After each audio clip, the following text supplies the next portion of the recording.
Star Network is here. Oh, no punches! I'm real revolutionary right now. Support this man, Black Media. He makes sure that our stories are told. Thank you for being the voice of Black America, Roland. Stay black. I love y'all. All momentum we have now, we have to keep this going. The video looks phenomenal. See, this difference between Black Star Network and Black-owned media and something like CNN. You can't be Black-owned media and be scared. It's time to be smart. Bring your eyeballs home. You dig?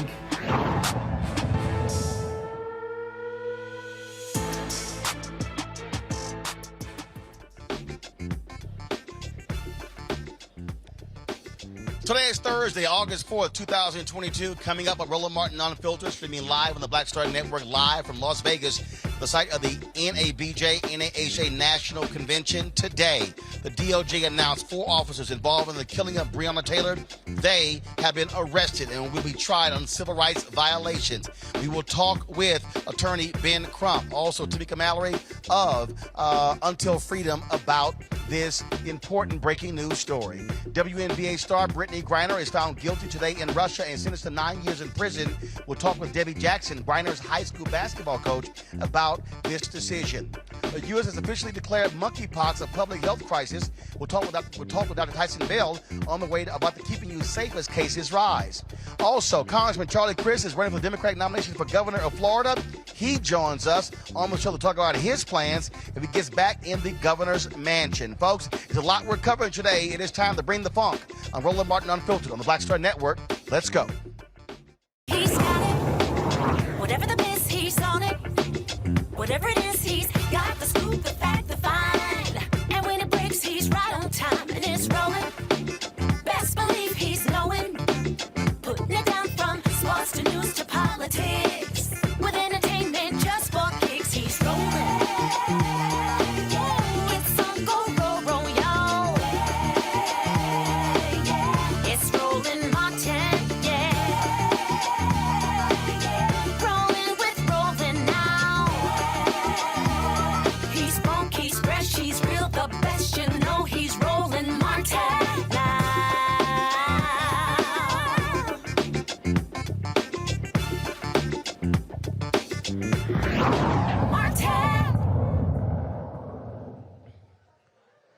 Folks, big news today out of Washington, D.C. The Department of Justice filing civil rights charges against 4 Louisville police officers over the drug raid that led to the death of Breonna Taylor. The charges filed today are another effort to hold law enforcement accountable for the killing of the 26-year-old medical worker after one of the officers was acquitted of state charges earlier this year.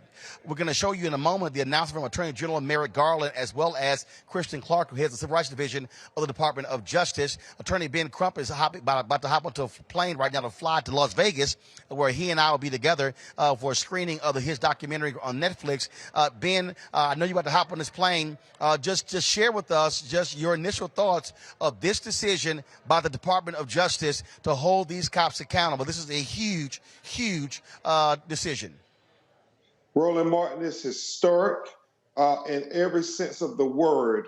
Kristen Clark, the first black woman to lead the Civil Rights Department, if you're keeping count, she made sure she got guilty verdict in the killing of George Floyd in Minneapolis of the police. She got a guilty verdict of the lynch mob that lynched Ahmaud Arbery in Georgia. And today, she got a guilty plea and indictments against the officers who executed Breonna Taylor. So this sister, I believe, as I said at the press conference, is doing as much in the way of civil rights as any other Justice Department has done, I believe, since Bobby Kennedy doing the civil rights movement with Martin Luther King and Congressman John Lewis. And you're right. Look, we've talked about numerous times how the White House is not really focusing on the work that they are doing, the number of corrections officers who they have tried, who they've convicted, the hate crimes as well. A lot of activity going on there. But so many people, so many activists, they were demanding justice for Breonna. Didn't happen on the state level. The Kentucky Attorney General, he, of course, did not want to pursue charges. But this is also why voting matters for this Department of Justice to step in and say there's enough evidence. Remember, it was former Attorney General Eric Holder who said there was a very high bar to try someone for civil rights violations. They believe, this DOJ, they have met those that requirement. Exactly, Roland. And we have to note that this is the first time in history that the federal government has charged police officers for killing a black woman. I mean, you read those charges, you have willful deprivation of Breonna's constitutional rights that led to her death, that can land these officers in prison for life. And that is so significant when we talk about the value of black women. I know my co-counsel, Anita Baker, Tamika, Mallory, Frontier Freedom, Monique Press, all of us just talk for a moment about what this means for black women in America today. Absolutely. Now, Ben, I know you got to catch a flight right now, so I'm going to see you in a few hours here in Las Vegas. You're going to be talking more with all the journalists here assembled, not only about your documentary, but also having a media availability to discuss this case as well. So I'll see you in a few hours. Safe flight. Thank you, Roland. And we'll talk about Breonna Greer in Georgia. All right. Indeed. All right. I certainly appreciate it, Ben. Thanks a lot. Folks, during this announcement, Attorney General Merrick Garland and Kristen Clark of the Civil Rights Division said Breonna Taylor should be alive today. We allege that the defendants knew their actions in falsifying the affidavit could create a dangerous situation, and we allege these unlawful acts resulted in Ms. Taylor's death. The charges announced today also allege that the officers responsible for falsifying the affidavit that led to the search took steps to cover up their unlawful conduct after Ms. Taylor was killed. We allege that defendants Janes and Goodlett conspired to knowingly falsify an investigative document that was created after Ms. Taylor's death. We also allege that they conspired to mislead federal, state, and local authorities who were investigating the incident. For example, we allege that in May 2020, those two defendants met in a garage where they agreed to tell investigators a false story. The indictment separately alleges that defendant Meany lied to the FBI during its investigation of this. As Attorney General Garland just stated, today's indictments allege that Louisville Police Detective Joshua Janes and Sergeant Kyle Meany drafted and approved what they knew was a false affidavit to support a search warrant for Ms. Taylor's home. That false affidavit set in motion events that led to Ms. Taylor's death when other LMPD officers executed that warrant. The Fourth Amendment of the Constitution ensures that people are subject to searches only when there is probable cause supporting a search warrant. Falsified warrants create unnecessary hazards for the public and for the police, who rely on facts that fellow officers report in carrying out their public duties. The indictment alleges that by preparing a false affidavit to secure a search warrant for Breonna Taylor's homes, defendants Janes and Meany willfully deprived.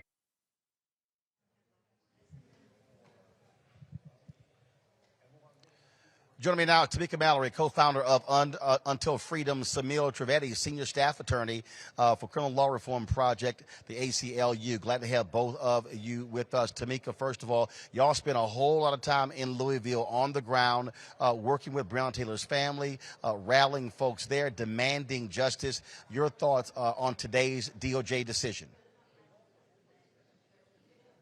Today's an incredible day.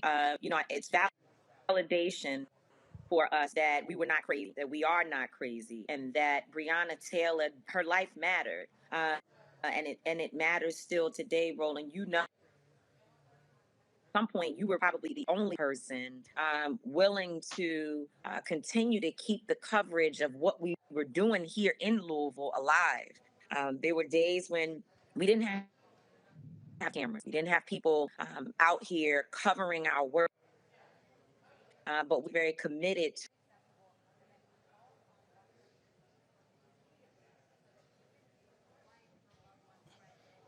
For Breonna. Having some issues with Tamika's audio. Let's get that taken care of. Samil, I want to go to you.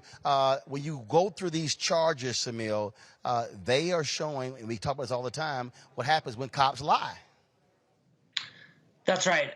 Thanks for having me. And I'm glad you showed the comments from the Attorney General and from Kristen Clark laying out not just the crime, but the cover-up. You know, we say it's not the crime, it's the cover-up. Here it is both the crime and the cover-up. Cops lying to cover up for their misdeeds is a national epidemic, and this case is emblematic of that epidemic. They lied to get the warrant, they lied about shooting her, and they lied to the FBI about lying about shooting her. This is the sort of thing where you wonder, what is training going to do? Surely these officers were trained not to lie, and they did it anyway. And that's why after the fact accountability from the federal government, which, by the way, the federal DOJ was established purposefully, particularly for this, to vindicate the rights of minority Americans when state and local governments wouldn't do it. And so the DOJ really lived up to its creed today and exposed a really big problem that, you know, is not limited to Louisville, but is national in scope. Tamika, on that point, we talk a lot on this show what happens when officers lie, when they make things up, and I keep telling people it's a huge problem, and for them to listen to Garland and Clark talk about them meeting in a parking garage to pull their lies together, and we've seen other stories where officers lie, and I've always said the moment a cop lies on the police report, it should be the automatic firing. Absolutely. And the scary thing about it, though, is that meetup in the garage happens often. It's happening across the nation. And we know that because it has been uncovered several times that officers have lied on reports. But this particular lie in terms of the search warrant, it caused a young woman to be killed and a young man's life to be traumatized forever. We cannot forget Kenny Walker was there, her boyfriend, and what has now happened to him and his life since this all took place. Janiyah Palmer, her younger sister, could have been home that day. In fact, her room was riddled with bullets, but she was out of town and was not there when this incident occurred. Tamika Palmer could have lost 2 daughters that night.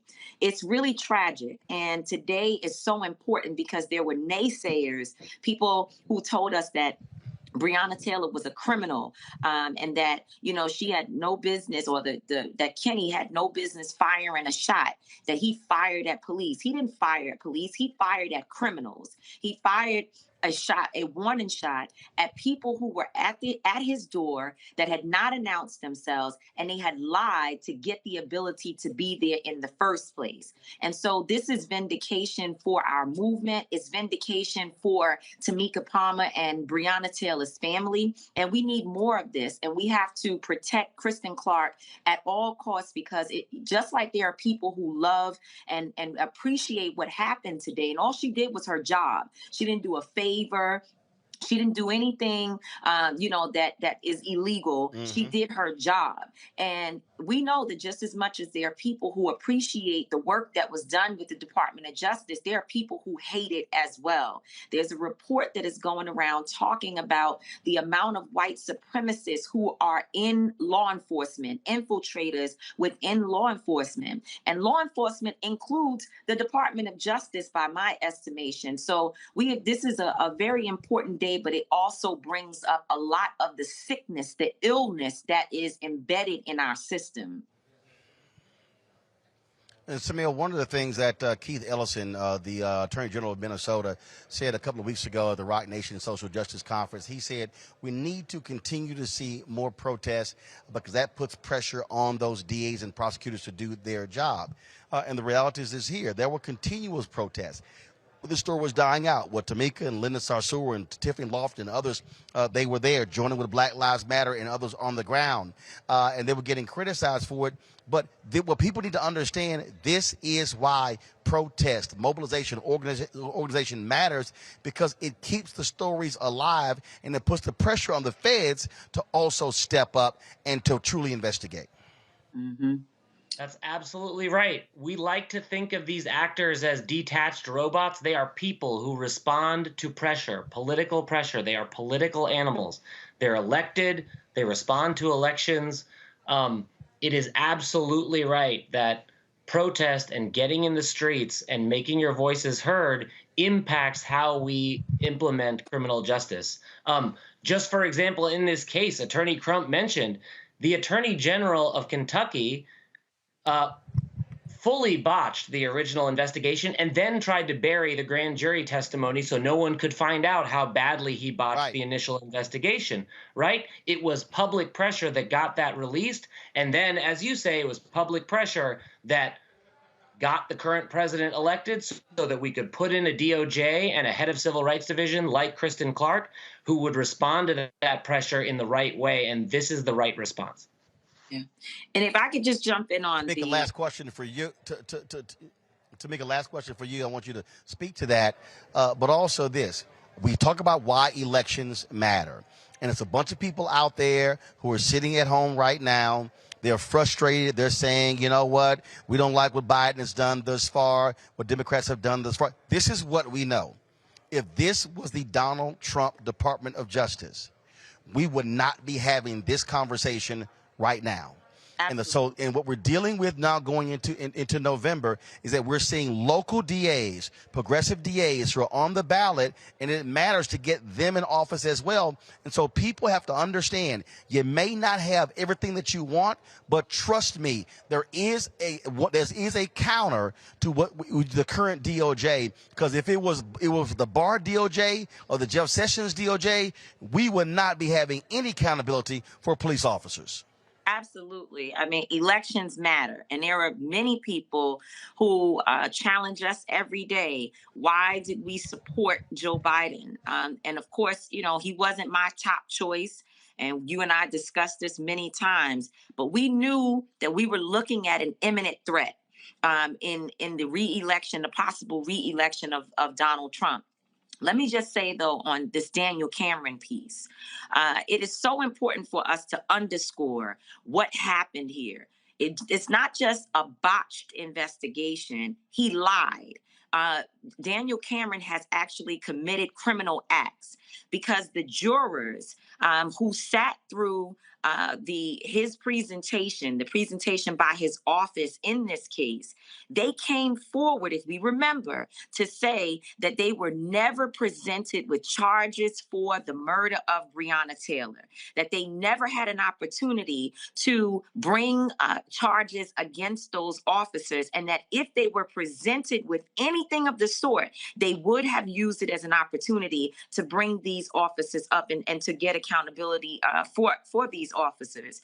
And he came out and said that the jurors decided that there were no charges for these officers. So that means that he lied.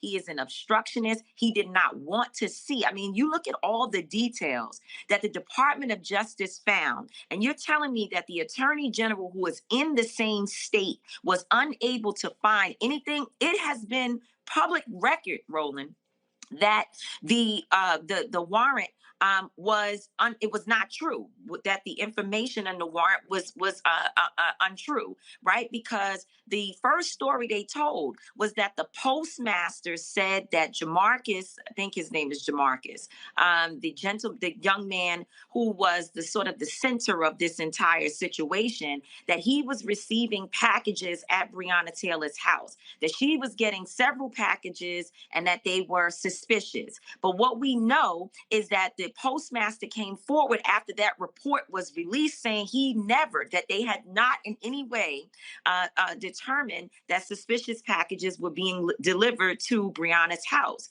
And so if you couldn't even find Dan Cameron something in that, is problematic, and it tells me that he was involved in a cover-up. All right, Tamika, Mallory, Until Freedom, Samil Trivedi with ACLU. I thank both of you. Thank you. Thank you, Roland. Right now, we'll talk to Betty Baye. She's a longtime columnist in Louisville and one of our esteemed members of NABJ. We're here in Las Vegas for our national convention. Betty, you've been talking to folks in Louisville all day. It's been a huge reaction in that city to today's announcement by the Department of Justice. Exactly, Roland. I understand that the protesters were back at Justice Square, downtown Louisville, and Breonna's mother was there, her aunt and her sister, and the people of Louisville, the protesters, feel like they have been vindicated, even though the work is still to be done. And I got a statement that the Urban League put out, and then they clearly at the top said Breonna Taylor's life has always mattered. It mattered to her mother, it mattered to her family, it mattered to the Louisville Urban League. And every protester who raised their voice with us and put their safety and security on the line in her name. We are still reeling from today's Department of Justice announcement for the indictment of the 4 police officers for their role in the unlawful killing of Breonna Taylor and the subsequent cover-up. What they say is the question now is we want to know how state officials investigating Breonna Taylor's case and the federal government could be so far apart on the outcome. What information did our Attorney General have? Where did he get it? And what did he present to the grand jury? We want to know the exact reasons for recusals and why some agencies were involved in the process, were not involved in the process. With the exception of the interim police chief, Yvette Gentry, a black woman who had the courage to step in and fire the officers involved, the people in Kentucky responsible for seeking out justice, they stood still. Give us a sense of, again, what this has been like in Louisville since her death, just the rage among African Americans. Well, the one thing that they say, the trauma is still there in the city. And the people are still angry about it. They feel like they were not heard, that this decision today was part of what they can, that they finally feel like they're being heard. But they were real clear. And this is what the Urban League said, and I agree. It said justice for Breonna Taylor is not complete. There is more to come from the Department of Justice. There is more work to be done in this city. But today, the city of Louisville, the protesters, and the friends of Breonna Taylor are grateful for what has been done. And they still are trying to understand what is it that our black Attorney General, Daniel Cameron, saw. Republican. Did not see. Republican, who wants to be governor of Kentucky. They want to know why Breonna Taylor, why he could not find what the feds were able to find. what was it? She said it's either, the people are saying it's either a cover-up or he was incompetent or corrupt. And one of the things about it, I'm looking at a young man who's here working with the students here who covered those protests on the ground. Stefan Dingle from our WLKY affiliate anchor there, he was out in the streets with the people. The anger was palpable. So today, I think the protesters feel vindicated at this moment, but they know the work still has to be done. So Louisville people and those of us, and this is very important, justice, we have to say, today, while we are grateful for what has been done, we will forever say Breonna's name, but we ask that every person who held the line with us today, vote as if your very life depends on it, because it's what you said earlier, Roland. These are not inconsequential elections. We have to be up on it when it's the state attorney general, whoever it is, to make the difference. And we are so grateful to the Justice Department for doing that, what was not done by our state officials, including our black attorney general, who disappointed us. And the one officer that he did find guilty was found not guilty, but he got prosecuted for shooting at drywall for the people next door. But nobody was held accountable for killing Breonna Taylor. And so her mother, her fiance, her family has grieved enough. And I think the people of Louisville don't want another mother to have to grieve the way Breonna's family. So I think the city of Louisville can thank all of the people who came from outside of our city to really help us to deal with this issue. All right. Anyway, always good to see you. I appreciate it. Thanks a lot. Thank you, Roland. All right, folks, got to go to a break. We come back. We'll talk with Congressman Charlie Crist. He's trying to become the next governor of Florida. We'll get his thoughts on this case and other issues, especially what's happening there in the Sunshine State. Folks, you're watching Roland Martin Unfiltered, broadcasting live from Las Vegas at the NABJ NAHJ 2022 convention right here on the Black Star Network.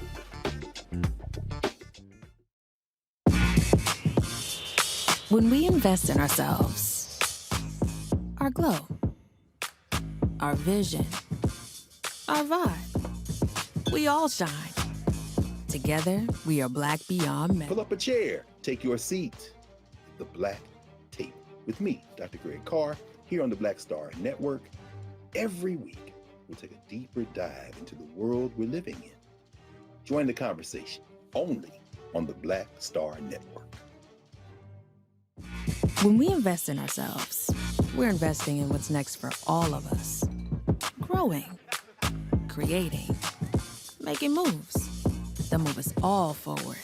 Together, we are Black beyond measure. Hey, I'm Antonique Smith. Hello, everyone. It's Kiera Sheard. Hey, I'm Taj. I'm Coco. And I'm Lily. And we're SWV. What's up, y'all? It's Ryan Destiny, and you're watching Roland Martin Unfiltered.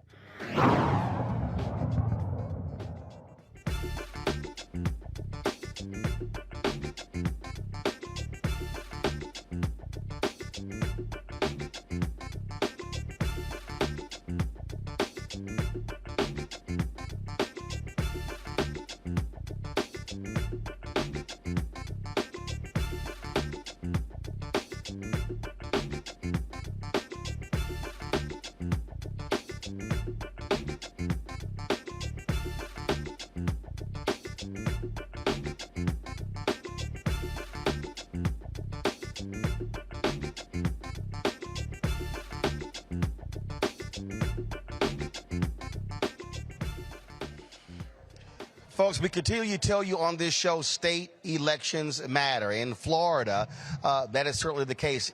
This month, you have the primaries taking place where Democrats are going to be picking their candidate for governor to face Republican Governor Ron DeSantis. One of those folks who wants to return to the governor's mansion is Congressman Charlie Crist. He joins us right now. Congressman Crist, glad to have you back on Roland Martin Unfiltered. Hey, Roland, it's great to be with you. Thank you so much for the opportunity to spend a little time with a dear friend. This particular case we were just talking about is a perfect example of what happens when DOJ federal steps in, but people want to see justice on the state level. In Florida, you've had an example where Ron DeSantis has been, frankly, operating, and many say, as an autocrat, operating as a mini Donald Trump. And so, what is your message to Democratic voters as to why you are the best choice to face him in November? Well, because I've been governor before, and I've been the Attorney General of Florida. And as the Attorney General of Florida, I had the opportunity to bring about automatic restoration of rights, Roland. 155,000 former felons, returning citizens, got their rights restored under the first Crist administration because of my efforts.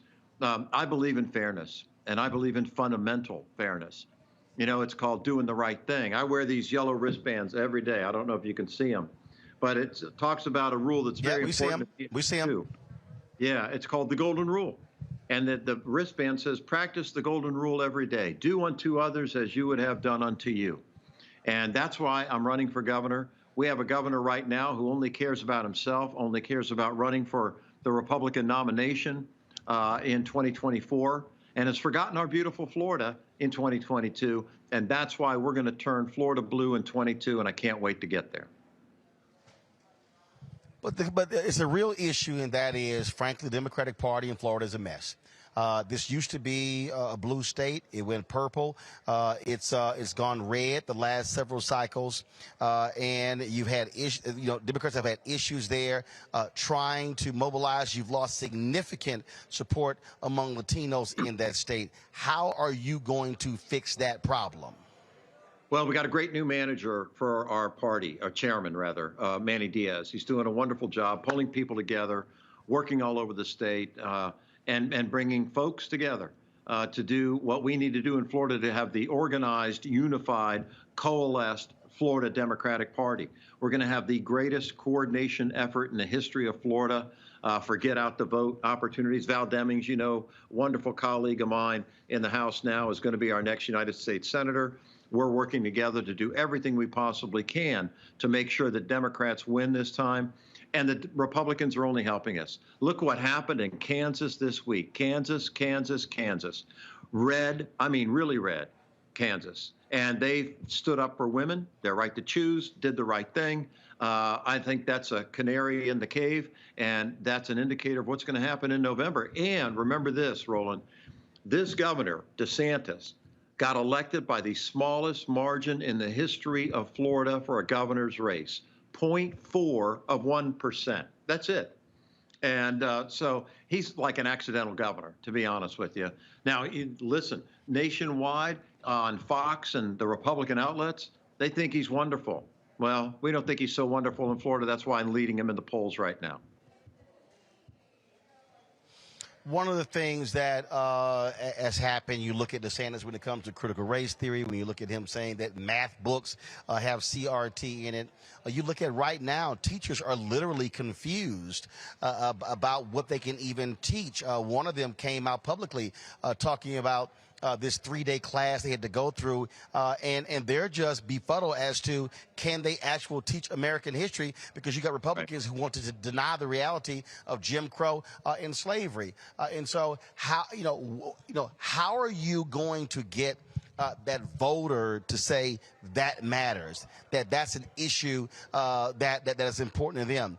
And also, what are you going to do also? Because when you talk about Broward County and Miami-Dade, I mean, even with Andrew Gillum, those numbers were awful. Had Miami-Dade and Broward turned out at 65% turnout, he's governor. And so how are you going to also move those numbers up? Well, as I said, Val Demings is our wonderful United States Senate candidate, a strong, powerful African-American woman, former chief of police of the city of Orlando, outstanding candidate. She's got people excited all over the state in the minority communities, the people of color. That's critically important, number one. And I hope and pray and believe that we'll have great surrogates come down to Florida in the closing days of the general election, people like President Barack Obama. I mean, he's done it before. I believe he'll do it again. And I'm excited about it. It'd be great to have Jim Clyburn come down. Dear colleague of mine in the U.S. House from South Carolina, look what he did for Joe Biden in the presidential race. Extraordinary. So people are excited in Florida. We have an opportunity in this election to really make history, to get Democrats back in the governor's mansion, to make sure that we increase our, number of state senators in the state Senate, number of House of Representatives in the state House, really have an opportunity to start to move Florida forward again, because DeSantis has brought us down so badly. He's attacked LGBTQ, attacked African-American voters, doesn't care about the environment, tried to tell school teachers what to do in every county in the state, every district. He's an autocrat trying to be a dictator, Roland. It's appalling. And the people of Florida are sick of it. They're fed up. They want to change. They want a governor who's got a heart and is a decent human being again. I strive for that every single day, and I look forward to the race in the future and having a better future for my sunshine state of Florida. What do you say to black voters? What is your black agenda? That's going to be critically important. Haitian voters there in Miami-Dade. So again, what are you saying to those black voters that's necessary to get them to turn out? What you will do as governor? Well, we're going to do what we did in the first Crist administration.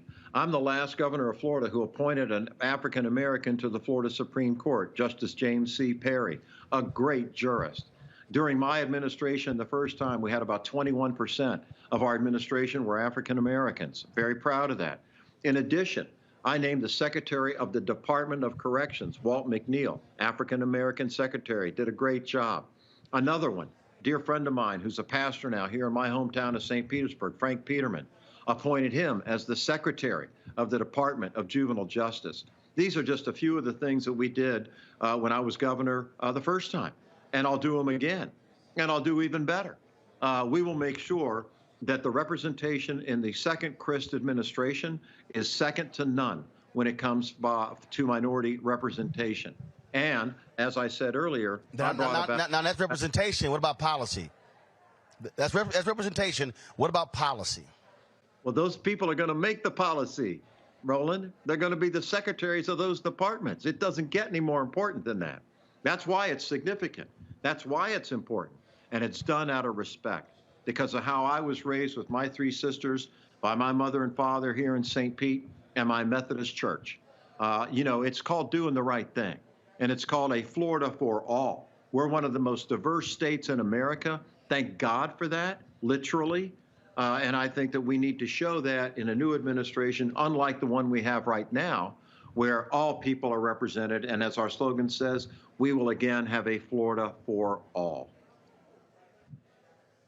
Last question for you in terms of your outreach. That's going to be important as well in terms of hitting those communities. One of the things that I've heard from folks in Florida also, it comes down to economics, contracts, opportunities as well. And so what are you focusing on? What are you saying to African Americans on what you would do to ensure that African American companies are able to participate and create and build wealth there in Florida by virtue of state contracts? That the Office of Economic Opportunity and the Governor's Office of Florida is going to be laser focused on making sure those opportunities are available, that they are fair, that they are proportionate, and that they make sure that everybody gets to participate. We have the highest budget in the history of Florida this year, $110 billion. I mean, we're the third largest state in the country, Roland. So there's a lot of largesse that we need to make sure that everybody participates in it. One of my dear friends and great supporters is a guy named Jimmy Giles from Tampa, Florida, played tight end for the Tampa Bay Buccaneers. And I have been helping him in his business do well ever since I first met him because he's a good, hardworking, honest man. He's in the Ring of Honor of the Tampa Bay Bucs. We were at dinner together the other night with his family. I love him. And that's just a small example of what we're going to do, and we're going to expand it and continue to grow it and do what's right for everybody. What did Spike Lee say? Do the right thing. That's what we're going to do in Florida under the second Crist administration. Congressman Charlie Crist, I know you have to go. I certainly appreciate it. Look forward to having you back on the show. And I'm quite sure I'll be in the Sunshine State. Well, actually, I was in Tampa the last 4 days. I gave a speech to the black realtors on yesterday, but I'm sure I'll be back there covering the various campaigns. Come back to the Sunshine State, Roland. Love to have you and host you. God bless you, and thank you for your time tonight. I appreciate it. Thanks a bunch, folks. Got to go to a break. We come back. We'll talk with our panel about the Florida race, also about the Breonna Taylor case. Coming up next, we'll also talk with the high school coach of of course, Brittney Griner. She got sentenced to 9 years in prison in Russia today. We'll discuss that. Monkeypox now being declared a national emergency. Dr.Taison Bell, an infectious disease expert, will join us as well. You hear a lot about DEI. Well, we got a woman who was a DEI expert, and she says it ain't all what it's cracked up to be. Folks, we got a jam-packed show for you. Roland Martin Unfiltered. We want y'all to hit that like button. YouTube, Facebook, hit the like button, hit the share button. If you're on Twitch, Instagram, LinkedIn, watching the show, do the exact same thing. We should easily be exceeding 1,000. We also want you guys to download the Black Star Network app because that's how you can also see the show. Apple phone, Android phone, Apple TV, Android TV, Roku, Amazon Fire TV, Xbox One, Samsung Smart TV, and also join the Bring the Funk fan club. Your dollars make it possible for us to do what we do, to travel around the country covering the stories that matter to you. Check in money orders to P.O. Box 57196, Washington, D.C. 20037-0196. Cash App, $RM Unfiltered. PayPal's R Martin Unfiltered. Venmo is RM Unfiltered. Zelle is Roland at RolandSMartin.com. We'll be right back. When we invest in ourselves, our glow, our vision, our vibe, we all shine. Together, we are Black beyond measure. Hi, I'm Dr. Jackie Hood Martin, and I have a question for you. Ever feel as if your life is teetering and the weight and pressure of the world is consistently on your shoulders? Well, let me tell you, living a balanced life isn't easy. Join me each Tuesday on Black Star Network for A Balanced Life with Dr. Jackie. We'll laugh together, cry together, pull ourselves together, and cheer each other on. So join me for new shows each Tuesday on Black Star Network, A Balanced Life with Dr. Jackie. When we invest in ourselves, we're investing in what's next for all of us. Growing, creating, making moves that move us all forward. Together, we are Black beyond measure. What's going on? This is Tobias Trevelyan. Hey, I'm Amber Stevens-West. Yo, what up, y'all? This is Jay Ellis, and you're watching Roland Martin Unfiltered.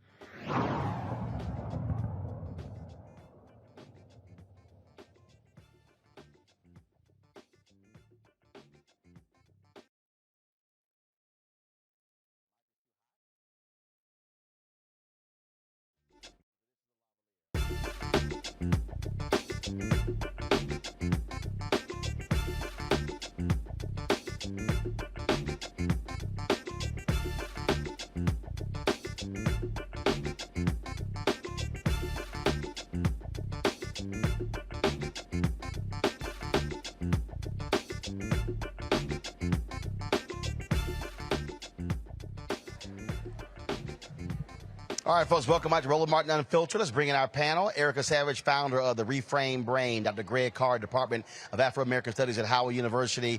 Breonna Cartwright, political strategist. Glad to have all three of you here. Erica, I'll start with you. Just your thoughts on this DOJ announcement with regards to the arrest of 4 Louisville police officers today in the death of Breonna Taylor. Yeah, Roland, what an incredible win. What an incredible way to say that voting absolutely does matter. The announcement by Attorney General Merrick Garland and the friend of the show, Assistant Attorney General Kristen Clark, really does show the importance of people engaging in their vote. And when you think about, and Tamika mentioned this when she was speaking earlier, when you think about the number of offenses that were executed by these 4 officers, lying on a U.S. postal inspector, and then falsifying an affidavit, and then lying amongst themselves to get their stories together. What an incredible way to see justice executed in having their arrest done. The one thing, though, I do want to speak to with regard to what the Louisville Metro Police Department chief said today in her statement. In the latter part, she talked about an effort to build police community trust. And trust is such a large word when you're talking about an apparatus that without announcement can and unknowingly can go and create falsified documents, lie on postal service, whomever it is that they have to lie on to fulfill an agenda. That they're effectively, intentionally creating lethal situations for humans of a community. So I think talking about police community trust building efforts first needs to start at home first, with ensuring that officers that come on board that do say that they're going to protect and serve a community, that when they're not doing that, that they are fired and no longer able to serve in that capacity. But also by ensuring that those community members aren't allowed to be menaced at will, at cause by said officers. So today's announcement was indeed a victory for all. Greg, when I saw one tweet for one of these officers upset because the FBI used tactical teams to go arrest them, saying, oh, this was not right, it was unfair, they were cooperating. No, they treated y'all like they treated Breonna, except they still living. How about that, Roland? Absolutely. And I can understand why they're upset. We heard Tamika talk about the fact that white nationalists riddle law enforcement, state, federal, and local law enforcement, so they thought they were their kin. But to Detective Joshua James and Kelly Goodlett and to Sergeant Kyle Meany, be afraid now. Be very afraid. And to the killer who was acquitted in the White Lives Matter case, Brent Hankerson, who was acquitted after shooting 10 bullets, and his crime apparently was endangering the lives of white neighbors. Be very afraid. Young Dan Cameron, you punk. 2 words, Charles Booker. He should be the only statewide elected official to represent Kentucky, certainly in the federal legislature. Y'all make sure y'all register to vote and vote for Booker. But young Dan Cameron, who has his eye on higher office and aspiration, he too should be very afraid, because the feds aren't finished. And again, as you said, elections matter. So whether it's Joe Biden or whoever's going to run in 2024, the midterm elections coming up with the House and with the Senate, the Attorney General may have his eyes, and in Kristen Clark's case, her eyes trained on you, young Dan Cameron, you liar, you indefensible liar. But finally, we do have to remember these are federal charges, and as such, they will be appealed. And let us not forget that a kinsman of young Dan Cameron sits on the Supreme Court in the personage of Clarence Thomas, who is very, very, very lenient with law enforcement. And so this Fourth Amendment charge, the core of these charges, in fact, that Breonna Taylor and everyone endangered, and in her case killed by these punk patter-rollers, should be free from unreasonable search and seizure. You're invoking the Fourth Amendment. And we know that this current Supreme Court goes light on the Fourth Amendment. So just because these indictments, basically federal government doing their job, I don't extend gratitude when, as the ACLU lawyer mentioned, this is because we got in the streets, in the damn streets, as Tamika said as well. Just because they did their job doesn't mean that this is over. This is far from over. Breonna, we always talk about elections having consequences, and the reality is this here. If Joe Biden, if black folks don't do what they do in South Carolina, he's not the nominee. They may very well not have won the White House. Kristen Clark doesn't become head of the Civil Rights Division. Bonita Gupta does not become a Deputy Attorney General. And so I know there are people, as I said to folks earlier, who are frustrated, who are angry. But let's be real clear. The Trump Department of Justice pulled back on consent decrees. They made it clear they were not going to go after officers. And so thank goodness Biden, Harris are in the White House, because we would not be having this conversation today. They would have simply co-signed everything Daniel Cameron did. Yes, absolutely. It's a great day for us. And I'm glad that we now feel like we're a little less crazy, because it's apparent that they've been lying, and that's what today shows. And I think that it is important on who we elect and so forth. And I think that now, as primaries are rolling out and some have finished, these midterms are going to be crucial in showing what we as a nation reflect. And that's going to show a lot about how we feel and how we have support for Biden to keep propelling or keep doing things that are for the best of our nation. Because, you know, we have had a House that's been supportive of Biden, but a very narrow Senate. And we've seen people like the cinemas deter some of the progress that we wanted to have as Democrats. And so I think that's very important I do believe that they will get charged. I do think the federal arrest was very important. The fact that the charges mirror a lot what the family has been saying shows hope, and I hope, like I said, hope that they do the right thing and everything turns out better for the Breonna family. Indeed, indeed. All right, folks, so we're going to go to our next big story here, and that is the news out of Russia dealing with Brittney Griner. A judge in Russia convicted her of the WNBA Star of drug possession and smuggling. It was a fait accompli. Person is rarely acquitted in Russia. She was sentenced to 9 years in prison in a politically charged case that could lead to a high-stakes prisoner exchange between Washington and Moscow. Griner showed little emotion to the sentence, but a lawyer said later she was very upset, very stressed.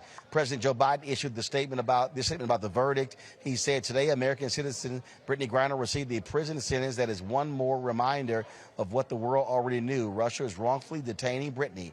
It's unacceptable, and I call on Russia to release her immediately so she can be with her wife, loved ones, friends, and teammates.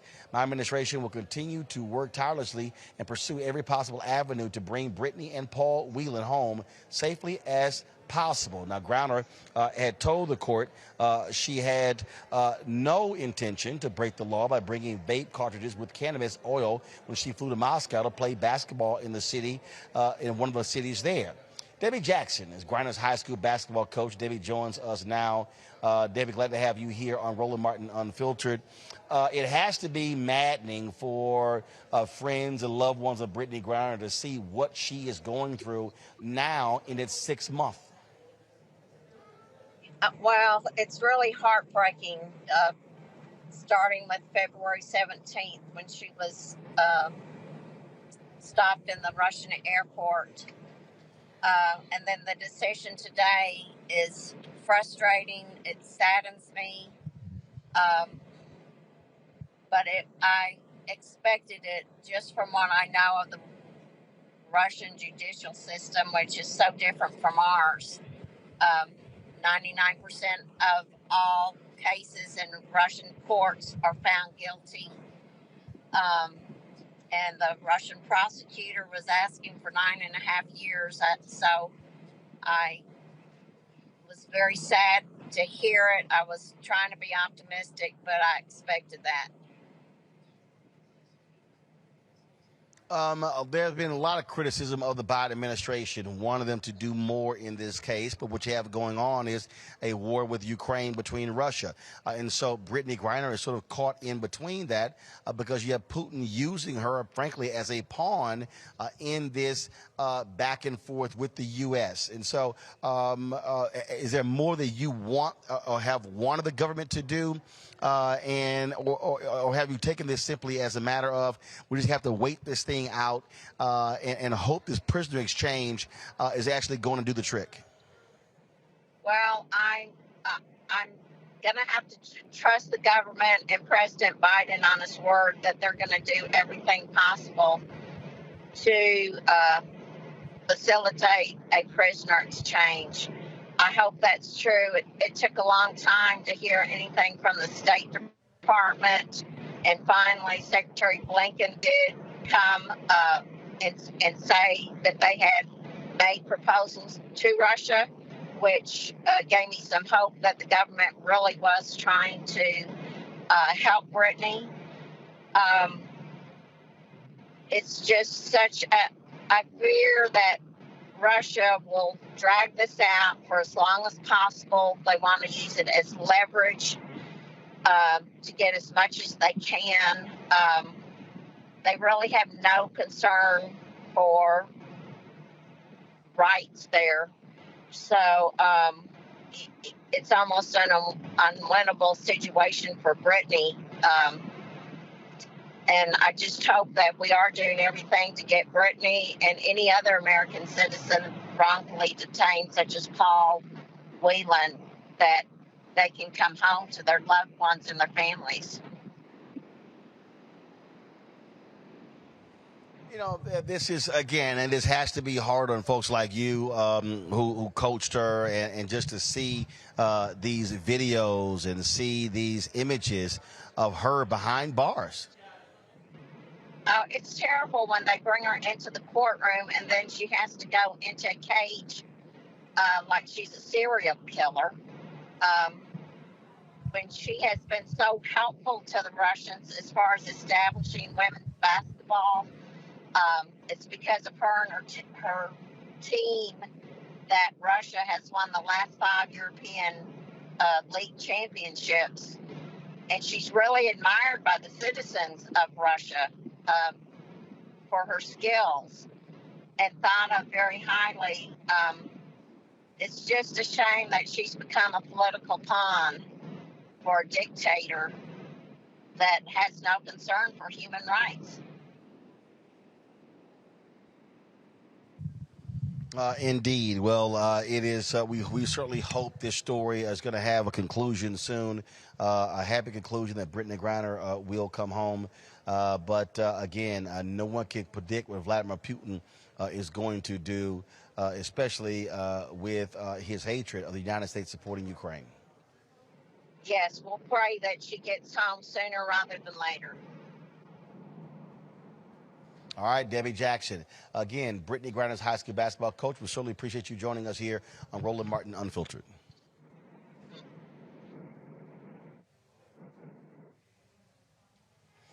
Going to go back to my panel here, and look, Breonna, this is just a delicate situation because, again, we have nothing over Putin, and she is in the middle of a difficult situation, especially with there being the war with Ukraine and the United States supporting the Ukrainians. I agree. I think it's a difficult situation, and what I have to say is not the most popular thing to say. We all know the show of Locked Up Abroad, and having respect and tiptoeing when we are in a different country. There has been talks about there being a teacher, a white male teacher over there that's done similar things that was there before, and he got 10 years. We can talk about here in America how, not too long ago, a black man would get locked up for a small bag. And so, I mean, we're making it political. However, I strongly believe that Biden should not do a trade for one of their terrorists, for someone who has committed war crimes that can come back and hurt us more, because that's what Putin has been doing, from tampering with our elections, from holding, for lifting up Trump, and now to this. I just don't think that we should play into their hands. It's very sad to see Brittney going through this. I wish she didn't. It was just a pin. The other cartridges, I guess they're saying shows that, there was more, but there was an intent to sell. But, smuggling legally is just crossing the lines of the state lines, international. And so the issue of it being there in the first place because it was on a plane is actually illegal in itself. And so I can say that it's sound. I mean, that's really the end of her career. 9 years, almost a decade. That's very hard. And so, and we'll see how, if it appeals, if they're going to keep her in Moscow. It's something that we should definitely be paying attention to. And it's very sad that she has to be in Russia in the first place, and not being able to concentrate on, her skills and talents in America and stick to being American. Yeah, here we are. And I just don't think that our country should take this hit. But here's the deal, Greg. Biden doesn't have many options here. The U.S. does not have many options in dealing with his, and the pressure will continue having a high-profile women's basketball player still in prison. Yeah, I suppose. I mean, I'll echo you, Brittney. This may not be particularly popular, but I mean, facts are facts. The facts of this case are really irrelevant. They really are relevant. I mean, when we heard Judge Anna Satnikova give that sentence today, that's all fait accompli. Right now, there's a summit taking place. I think it's a summit in Asia where Tony Blinken, the Secretary of State in the U.S., is going to probably pull Sergei Lavrov, his counterpart in the Soviet Union, aside and press him on this trade. A lot of this is cosplay. You know, Victor Bout is an arms dealer in the U.S. press, but anybody just reading the U.S. press is woefully underinformed. Everybody's an enemy to somebody else. If we've been keeping up with world politics, we understand that the U.S. Senate voted yesterday to admit Norway and Sweden into NATO. And it's the same day that Sweden fell in line with other EU countries to impose stricter sanctions on Russia. I said Soviet Union. There is no Soviet Union anymore, which is part of this problem. But to impose greater sanctions on Russia as it relates to everything except a carve out for agricultural products and oil. There's going to be a prisoner swap. There was a prisoner swap earlier this year. They sent a Marine back to the United States named Trevor Reed. They traded him. And they're going to trade Brittney Griner. And, of course, the person they want, the U.S. wants, is Paul Whelan. Paul Whelan is the guy the Soviets say was engaged in espionage. And, of course, if you read the U.S. press, then, of course, that's about as good as reading the Russian press. There's going to be a prisoner swap. This was the next thing. And everything else is pretty much irrelevant. We'll see Brittney Griner home soon. Erica? Yeah, well, I want to just really echo what our government has said, is that Brittney Griner is being wrongfully detained, and that according to her lawyers, it has been very much so verified that there was no trace of cannabis oil in her system. And let me just speak from this as a person who did function as an emissary in a foreign country in South Sudan, when there was an actual political prisoner that was being held. These are very, very, very delicate negotiations when you're talking to national security directorates, when you're talking to local and now tribal leaders, when you're talking to people that are on the ground, when you're talking to other diplomats, when you're speaking to national figures. It is all very much so a song and dance game, unfortunately, and that person's life hangs in the balance. So when we look at the emotional, the physical, the spiritual condition of Brittney Griner, that is a person that is paying a huge price for a political show. And so what ended up happening is that next year that person was released, but they weren't released without residue. They weren't released without their safety being endangered and things of that nature. So I will say that as the spokesperson of the Kremlin has made it known that they want to keep these discussions discreet. A part of that reason is because of what will be happening in terms of that exchange. But it is good to have the public pressure continue going forward, even as the spokesperson and other people that are a part of Putin's regime speak to the megaphone diplomacy that they want to have piped down. Well, that is because they operate very much so in the dictatorship, and America does not currently. So all of that to say that there is a call for continued public pressure, but also what's happening behind the scenes in actually negotiating the terms of release with Mr. Whelan and whomever is going to be involved in that swap is also very important.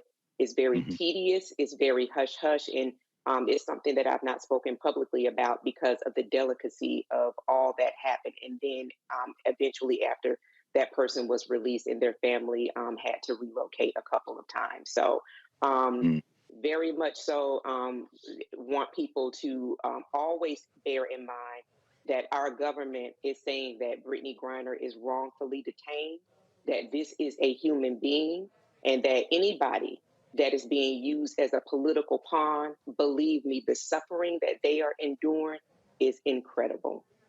Mm-hmm. All right. I have a quick follow-up question. Break. We come back. Go ahead. Just, you may or may not know, but isn't one of the Ball brothers still in China detained? Say it again. One of the Ball brothers. No. From the petty theft spree they had. No. Yeah, no. Oh no. They been home. Yeah, they've been. No, matter of fact, he in the NBA.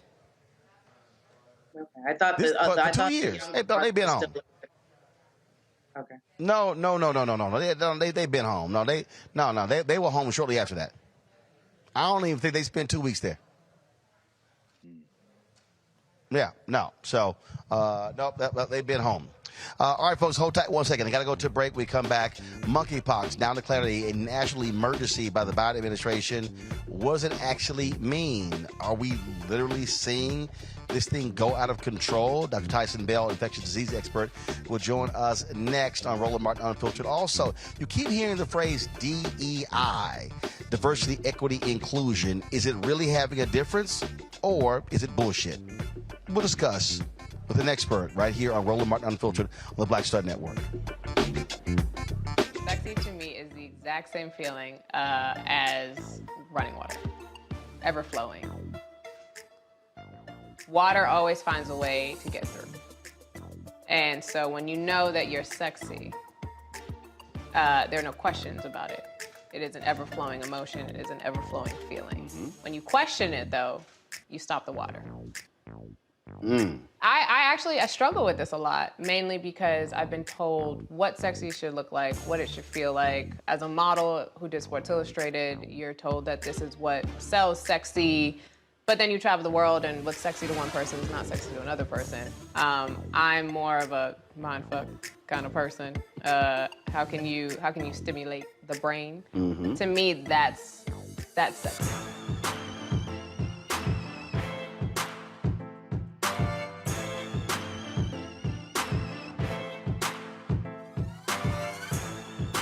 When we invest in ourselves, we all shine.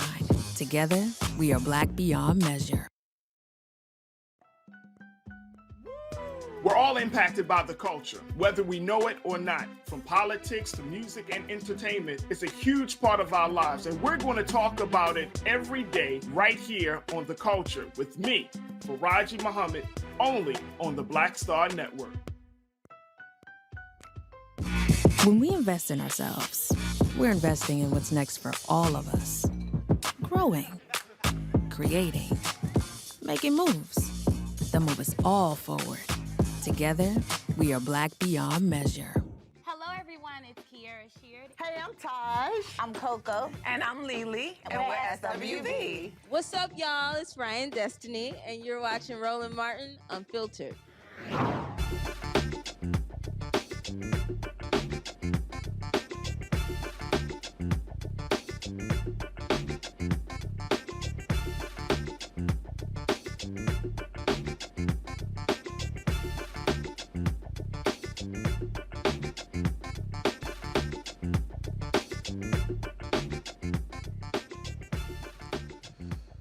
The U.S. has declared a public health emergency to bolster the federal response to the outbreak of monkeypox.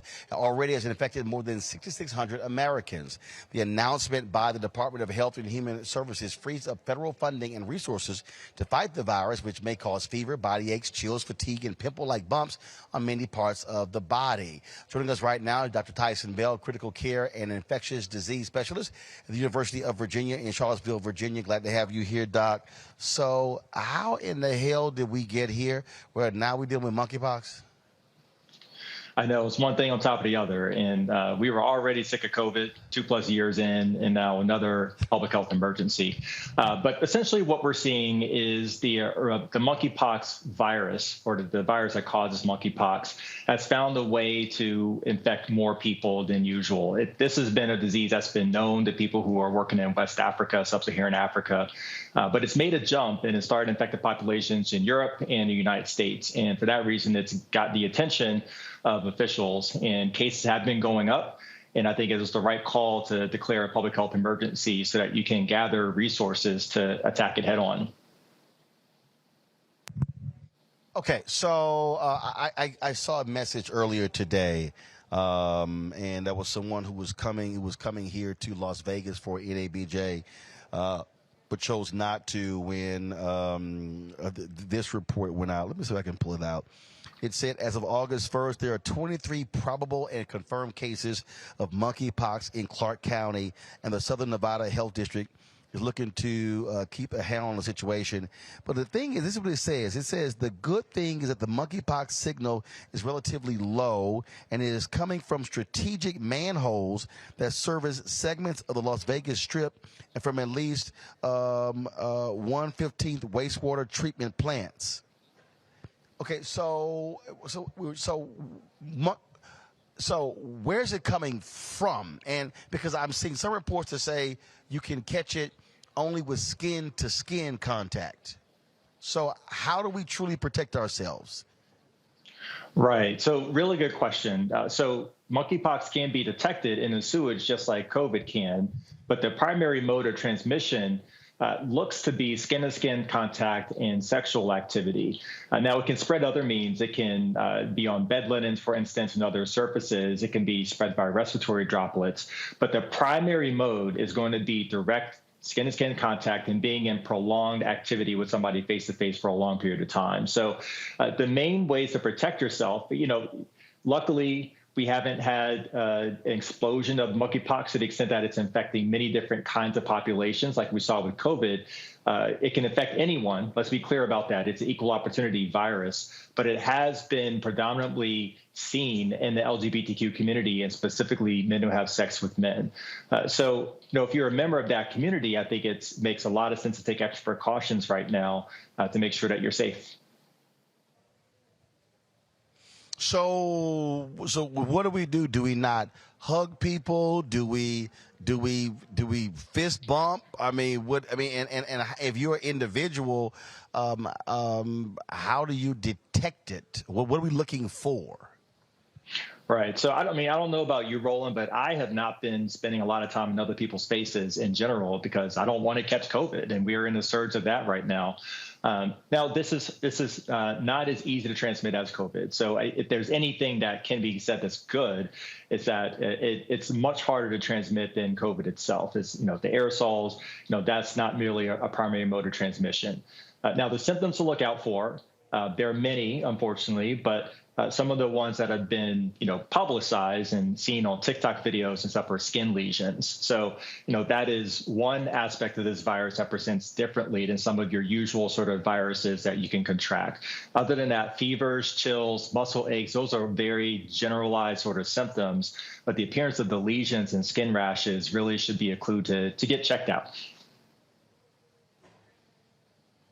All right, questions from our panel. I'll start with Dr. Greg Carr. Thank you, Roland. Doc, thank you, man. Just looking at some of the articles from today, for the U.S. to have 5% of the world's population and a quarter of the reported monkeypox vaccines, seems like you covered all the bases. But you said something quickly that I want to go back to. Maybe that's what stops some people from traveling to Vegas for the NABJ and NASJ, HJ conventions. You said something about clothes, bed sheets. Could this be a problem in hotels? And also maybe just a quick follow-up. We're right at the moment. The dorms at Howard, for example, open up next Monday. Kids are coming back to school. Are you concerned about, and they'll be down there in Charlottesville right around the same time. Are you concerned about students now returning to campuses? That is a concern of mine. There are diseases that we expect can pick up when people get in congregate settings. In college, many of us have been to college. We know what happens in college. So I think that is a higher risk setting. So in addition to that, I would add homeless shelters, congregate settings like prisons. These are all areas where it could be a setup for monkeypox to really spread. And so in addition to engaging the LGBTQ community and making sure everyone has the information that they need, we want to make sure that testing, vaccination, and treatment are available in these higher risk communities as well. So absolutely, I want to see plans. I want to see every college have a plan for how they're going to ward this off and potentially deal with a surge, because we don't want to be dealing with it and be thinking about what we're going to do while we're in the midst of it. Thank you. Okay. Yeah, thank you. So my question would be to you, as we continue to battle COVID, do we foresee a vaccine for monkeypox? Is there already a vaccine for monkeypox? And are N95 masks still the strongest mask for people to still wear? I still double mask when I go out in public. Are N95 masks still sufficient to wear? Great question. So to answer your first question, there is a vaccine that's available. It was a vaccine that was developed to counteract smallpox, but monkeypox is related to smallpox. And so there's a thought that there's good efficacy between this vaccine and monkeypox. It was studied in a small study back in the 80s in sub-Saharan Africa. It wasn't a particularly high quality study.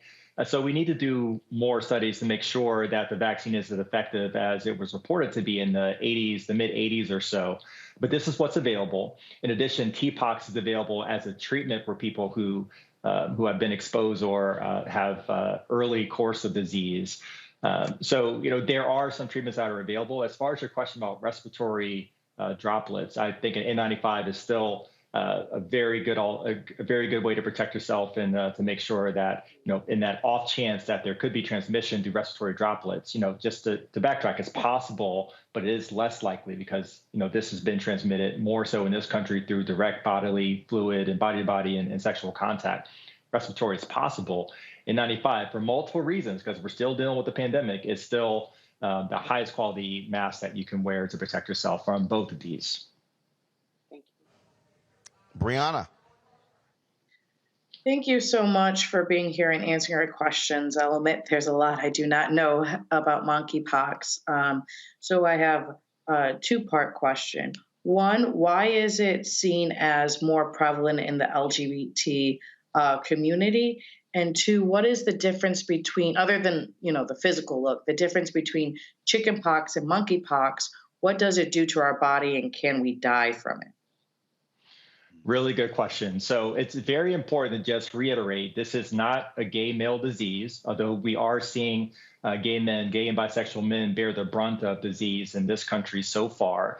I also wouldn't call it a sexually transmitted infection, even though that does seem to be a primary driver of infection in this country. There are other ways that you can contract the virus, and there are other communities that can be at risk. And so that's important because we want to make sure that we're targeting areas that are high risk, but we also don't want to deny anyone access to testing if they have concerns. We want anyone to be able to get testing, but we do want to have a focused effort. And what was your other question? I forgot. I'm sorry. I was just saying, what is the difference other than physical difference or the appearance difference between chickenpox and monkeypox? And will one die from it? Like, what does it do to your body other than the lesions?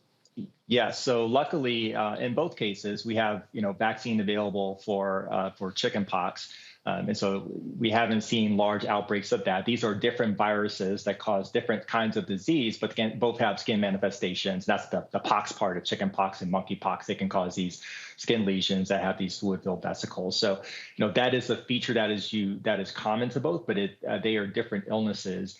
And lucky for us, another thing that we can say that's good is that this version of monkeypox does not seem to be as lethal as some of the earlier versions that we had seen overseas. And so the majority of people who have ended up in the hospital have actually been there for pain control, because if you have anal lesions, it tends to be very, very painful. And so the oral medications don't tend to work like Tylenol, so people are being admitted for pain control, but not because there's a threat to life or limb or anything like that. So, if there is any bit of good news, is that it does not seem to be severe in terms of a risk to life, although it can cause some really intractable pain. All right, Dr. Bell, we appreciate, your advice and counsel. Folks, protect yourself at all costs. Hell, don't hug, don't kiss cheeks, all sorts of stuff like that. And like I keep telling people, fist pump work, but I guess at this point, damn a fist bump. Yep. If you can see their full face, don't be in their space. Just wave, or just do the black greeting. Personal space. That'll work. Yeah. All right, Dr. Bell, I appreciate it. Thanks a lot. All right, thank you, Roland. Look, hey, Greg, that's the one right there. That's right. You see people like, hey, come on, hug. What up? That's serious. What up? Roland, he had me shook with them sheets, man. I'm like, I see why I don't stay in a hotel room. I was like, say some more about these sheets, bro. Because what? Don't, because I gotta be in a hotel next. No, great. Hey, y'all understand? I'm on a group chat with a bunch of journalists, and they were talking about coming to Vegas. Man, about half of them talking about they bringing their own sheets. I'm like, first of all, I already got. Y'all got to understand. I got a set of golf clubs. That's already, that bag is about 68 pounds. I was in Tampa on Saturday, so I've been gone home. So total 8 days. I got all the clothes. That suitcase, 67 pounds. Then I got my suitcase with all of my television gear. That's 95 pounds. I ain't got no room for sheets. But here's the problem though. Okay, fine. You change your sheets, but the doc we had on the other day, Dr. Gaffney, talked about how it lives on surfaces. So hell, you could change those sheets. It might be on the damn bedstand. Wow. Lysol. Yeah. I would encourage I mean, everybody to watch that interview that you did with her. It's about 25 minutes, 26 minutes long. I was watching it again she scared today. she scared the hell out of me. You and me both. But I would encourage I was like, Black Star Network app, Roland Martin, wherever you watch Roland Martin Unfiltered, go back and watch that. Please watch that infectious disease specialist episode that Roland, that interview he had with her. It'll get you right. Man, whole time I was thinking, man, just keep your ass at home. Okay, all right, y'all. We gotta look. I got way too much travel going on. All right, we gotta go to a break, folks. Coming up next, we're gonna talk about DEI. It's all the rage. My next guest, she's like, yeah, it ain't all cracked up to what you think it is, and I got some thoughts about it as well because we've been experiencing this as we've been dealing with this whole advertising thing. So trust me, y'all don't want to miss this next conversation as we talk about the new rage in corporate America. DEI, diversity, equity, inclusion. Folks, don't forget to support us in what we do. If you're watching the show right now, hit the like button, hit the share button. All that matters, and so we should do that. Also, if you want to support us in what we do, download the Black Star Network app. Look, we should be at 50,000 easy, y'all. We should be over 100,000. Apple phone, Android phone, Apple TV, Android TV, Roku, Amazon Fire TV, Xbox One, and Samsung Smart TV. And of course, if you want to help us, look, your resources matter. I can't tell you why that matters. The ability for us to be able to hit the road, to cover the stories that are important to us are critically important. So please check our money orders. P.O. Box 57196, Washington, D.C. 20037-0196. Cash App is $RM Unfiltered. PayPal is R Martin Unfiltered. Venmo is RM Unfiltered. Zelle, Roland at RolandSMartin.com. I'll be right back. When we invest in ourselves, our glow, our vision, our vibe, we all shine. Together, we are black beyond measure. Next on the Black Table with me, Greg Carr. Succession. We're hearing that word pop up a lot these days as our country continues to fracture and divide. But did you know that idea, essentially a breaking up of the USA, has been part of the public debate since long before and long after the Civil War, right up to today? On our next show, you'll meet Richard Crichton, the author of this book, who says breaking up this great experiment called America might not be such a bad thing.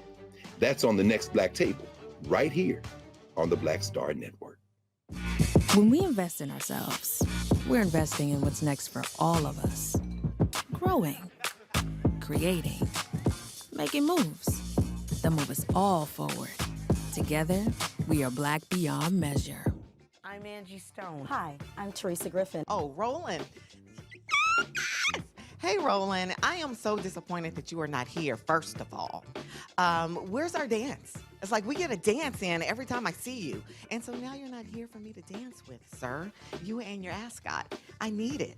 I need that in my life right now. Okay, I love you, Roland. What's up? I'm Lance Gross, and you're watching Roland Martin Unfiltered.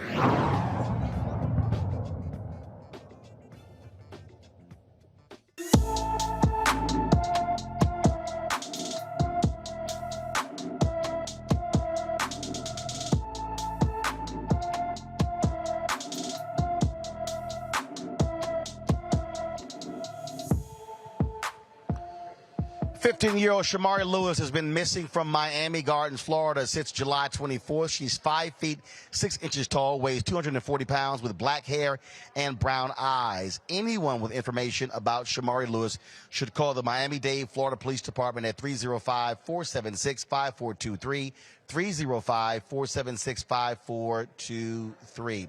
A civil rights lawsuit accuses a suburban Boston police officer of pinning a black man to the ground and placing a knee on the man's neck while pursuing a white suspect. The lawsuit was filed yesterday against the town of Arlington and claims police violated Donovan Johnson's constitutional rights when they stopped him, searched him, handcuffed him, and placed him in the back of a cruiser before releasing him with no charges. Arlington Police Chief Julie Flaherty said in the email that they couldn't comment as neither police nor the town had yet been served the lawsuit. Folks, the suspect in the Highland Park shooting on the 4th of July has pled not guilty.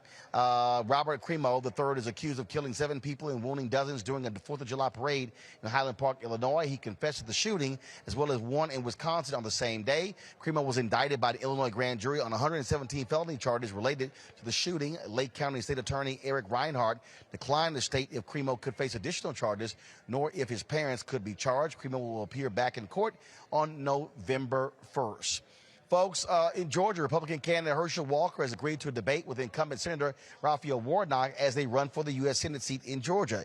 This is the first out of 3 previous debate invitations that Walker has accepted from Warnock's campaign. The debate comes as approval ratings for the 2 candidates narrow. A Fox News poll found Warnock with 46% of support from registered voters and Walker with 42%. The debate is scheduled for October 14th in Savannah, Georgia. Early voting in the state will begin on October 17th. And Trump supporters in Georgia are attempting to remove Fulton County DA Fani Willis from her position. Willis is investigating Trump's efforts in overthrowing the 2020 election. The organizers of the campaign are seeking monetary donations and said they want to damage Willis's political career. Yeah. Okay. Yeah, we got you. Okay, whatever. Folks, let's talk about this, what's all the rage. That's diversity, equity, inclusion. In light of recent incidents of discrimination at amusement parks, some companies are trying to improve their company culture. Some believe training and education in diversity, equity, and inclusion is a way to reduce discrimination in the workplace. Now, in the aftermath of the death of George Floyd, there have been more than 100+ DEI positions open up. At one point, literally 2 months after George Floyd's death, there were 81 DEI positions posted on LinkedIn. So you've now seen all of these different people, and so it's DEI, DEI, DEI. But was DEI real, or is it the latest corporate bullshit? Joining us is Randy Bryan. She's a diversity and inclusion strategist, speaker, trainer, and writer in Washington, D.C. Randy, glad to have you. So I got you on the show, Randy, because I saw a video post you made on TikTok and Instagram where you went in on this whole DEI theme. So explain again why you posted that video about DEI. So I've been in the field for probably 3 decades before it was hot, right? And of course, after George Floyd's murder, my phone was ringing off the hook. But I've been doing this for a long time. And, you know, I've become very, honestly, quite disgusted with how I see companies using DE&I more as a PR move. You know, it's more like public relations. Let us be able to say that we have someone in that position, but not give them the ability, the power to really do anything. DE&I is run by the same people that really don't see the problem. And that's the problem. See, so here's the thing for me with DEI. You create a position, and that's all you create. The reality is, in corporate America, if you don't have P&L responsibility, you don't mean a damn thing to the boss. And so that's why I've talked to a lot of black folks who are like, "Lo, I don't want a DEI job. I want an operational job. I want a job where I can actually hire people down the line." You talk to, for real, if we want to be honest here, Randy, most DEI people is them and an assistant, small budget, not significant. And so all of a sudden, whenever there's black people, they send the DEI person. They send the DEI person to the meeting. We've had those meetings with advertisers, and I'll be honest with you, and it's no disrespect to that person, and most of the time they're black, I don't want to talk to the DEI person. Right. We trying to get advertising money, and the DEI person got a little throwaway bullshit budget. Right. You're absolutely right. I mean, they hire these people, provide them with no resources. Oftentimes, the DEI lead is working with volunteers within the organization who have a full-time job, but on their free time is volunteering to make the company more palatable to people who are, black. And so are any underrepresented group. And so they don't have power.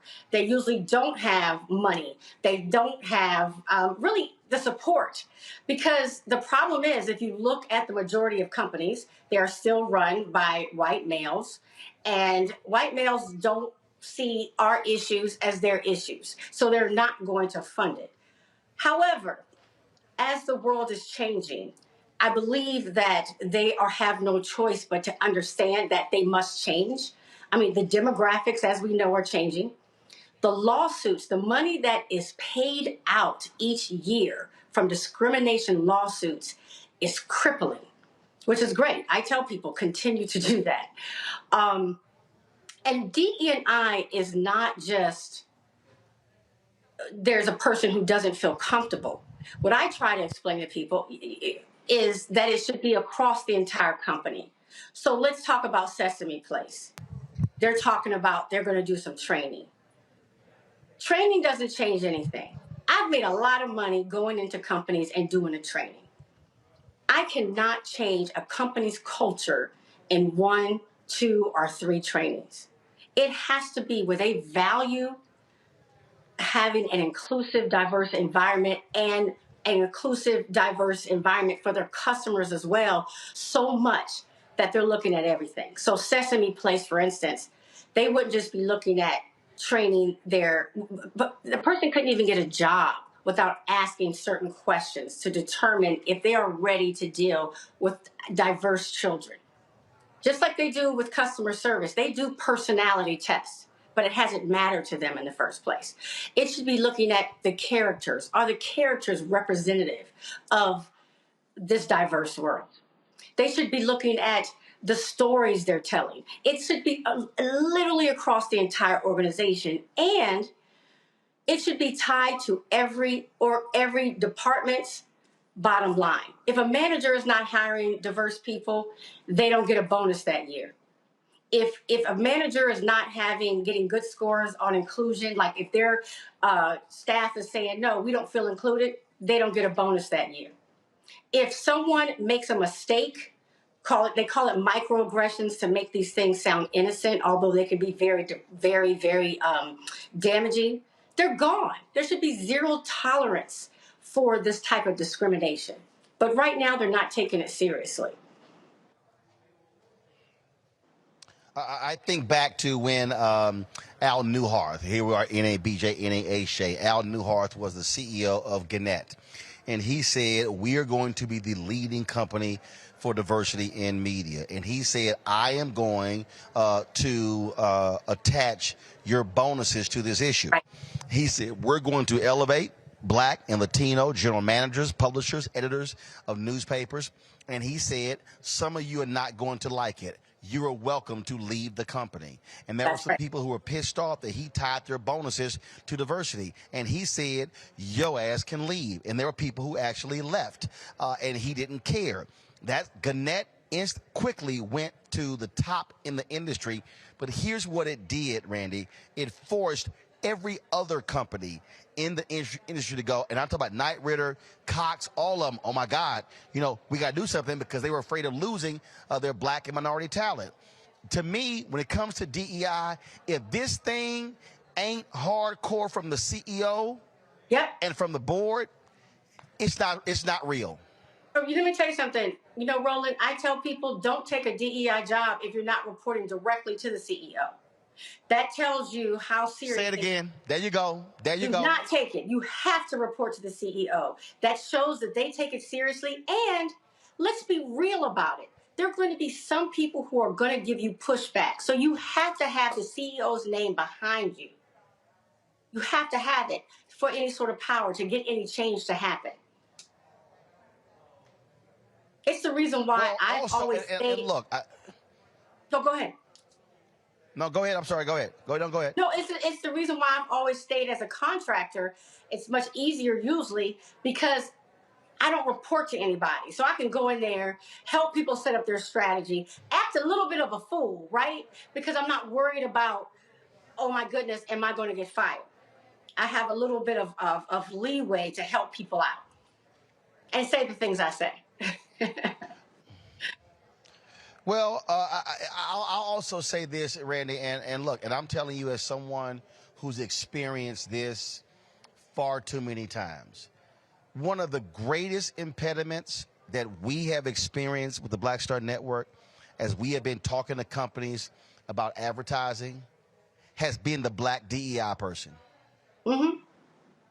Not necessarily the white executives, because what we have experienced is the black DEI person or the black diversity officer or whatever. Oh, we've done enough for HBCUs, as opposed to doing more. Or, oh, I don't know, Roland is scary. The white folks over there going, yeah, let's roll. But, and so part of this thing is, when we talk about DEI, we got to have black people who are in these positions who have some damn courage, who are going to say, no, I am using this office, this position, to actually drive home this issue. And I think also, if you're interviewing for a DEI job, a friend of mine, she did this. She said, okay, are y'all going to allow me to be responsible? I think she said, make $1 billion commitment, and I get to be the person who decides who gets the money. Yep. And the company was like, oh, hell no. She said, well, guess what? Y'all ain't real. Because what we experience is, we're trying to sit here, Randy, and we're talking to the salespeople, the marketing people, the folk with the money on the ad side about allocation, and then they want to send us a DEI person, and sometimes the DEI budget is so small, and I'm like, I'm not talking to you for about no $20,000 when I'm trying to get $2 million. Right. Well, let me say this. I talk a lot about, because of the lack of inclusion, how black people feel the need to be the good black, right? We have to be that black person that white people feel comfortable around. And depending on how much you're able to kind of kill your inner self, how much you're willing to code switch, really does, if we're being honest, it really does dictate how high you can go up that corporate ladder. Because people like you and me that speak out make a lot of white people uncomfortable, right? So they will try to block us as much as possible. Oh, I know that. I know that. Oh, yeah. Lord, I know that. Lord, they like, ooh, Roland, he too radical. He making us uncomfortable. We're angry, right? We're angry. But damn it, if you're spending 1% of your budget on black-owned media, but we represent 30% of the people buying your product, well, guess what? I should make your ass uncomfortable. Right. Asking for equal everything should not be a radical concept.